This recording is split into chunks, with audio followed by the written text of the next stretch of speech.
Hello preschool friends, today our story is called Gingerbread Baby by Jan Brett. It was cold outside, it was warm inside, a fine day for gingerbread, Matty thought. Matty's mother put the big blue bowl on the table and lit the stove. Matty took down a warm looking cookbook with old-fashioned writing on the cover. He opened it up to the page that said Gingerbread Boy. They measured and mixed, and Matty rolled the dough into the shape of a gingerbread boy, and they popped him in the oven. Bake a full 8 minutes, no more, no less. Do not peek, the recipe read. Matty listened to the clock. Tick, tock, tick. 1 minute, 2 minutes, 3, 4, 5. Matty couldn't wait any longer. He opened the door to take a peek. Instead of a gingerbread boy, out jumped a gingerbread baby. He pranced around the big blue bowl. I'm the gingerbread baby, fresh from the pan. If you want me, catch me if you can. Matty's mother reached for the gingerbread baby to put him back into the oven, but he ran all round the kitchen. The door opened and in came Matty's father. What's that delicious smell? He asked as the gingerbread baby tumbled through his legs and outside into the yard. He ran by the tabby cat. She twitched her tail and sprang at him. They rumbled and tumbled, but the gingerbread baby came out on top. He ran toward the garden wall. The dog caught a whiff of the tasty ginger and sniffed along behind him. But the gingerbread baby was halfway up when the dog caught up. He barked and barked as the gingerbread baby climbed over the wall. Matty was still inside. He heard his mother and father yelling. He heard a cat meowing and a dog barking, and he heard the gingerbread baby shouting, "Catch me if you can!" Matty opened the worn-looking cookbook for the second time. Meanwhile, the gingerbread baby wheeled on down the path and slid into the barn. The goats looked up as he somersaulted across their backs. The last one tried to catch him, but the gingerbread baby was too fast.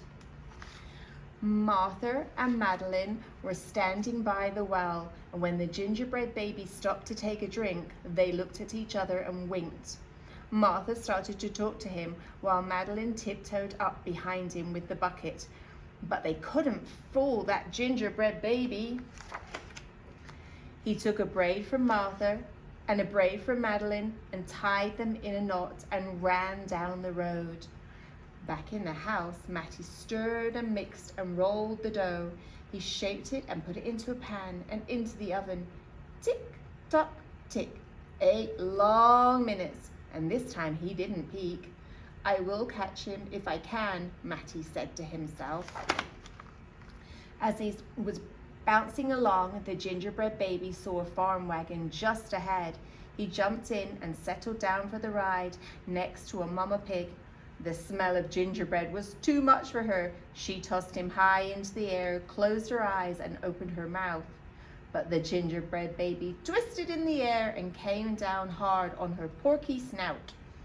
I'm the gingerbread baby, too quick for the mother and the father, too fast for the cat, the dog and the goats, too clever for Martha and Madeline, too smart for the mama pig. Who's left? Catch me if you can.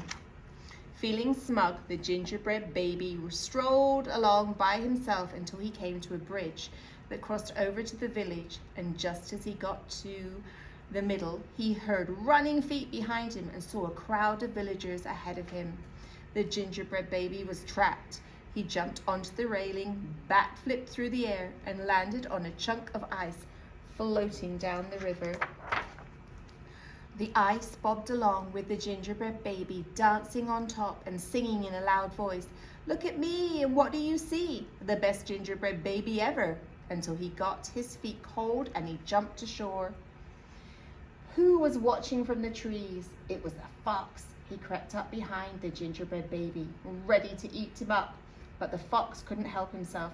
He licked his chops, smack, smack, and the gingerbread baby heard him, and he ran as fast as he could. Just When the fox was catching up, the gingerbread baby saw the milk and cheese man with his can of milk, the perfect hiding place, he thought. He lifted the lid and lowered himself inside. He was so pleased that he sang at the top of his gingerbread voice, "Ha ha, ha ha, hee hee, hee hee. You'll never find me, I'm the gingerbread baby. Catch me if you can." The milk and cheese man heard the gingerbread baby's voice. "Who's meddling with my milk?" he shouted and lifted the lid. But the gingerbread baby was ready. He jumped and tweaked his nose. Now the milk and the cheese man, the fox, the villagers, the mama pig, Martha and Madeline, the bleating goats, the barking dog, the meowing cats, the father and the mother were all after the gingerbread baby and getting closer. And he knew it. The brash baby was not as peppy and proud as he had been. He sniffed at a familiar smell and followed his nose into the woods. He couldn't believe what he saw. There in the middle of a clearing was a gingerbread house, frosted with sugar, covered with candy, and doors with peppermint handles wide open.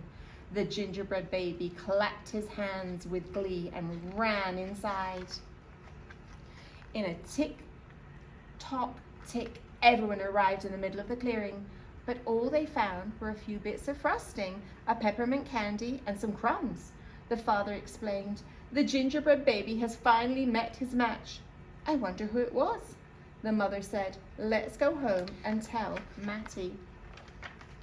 "Hello, Matty," his father said when they got home. "We never did catch the gingerbread baby. All we found were some crumbs in the snow."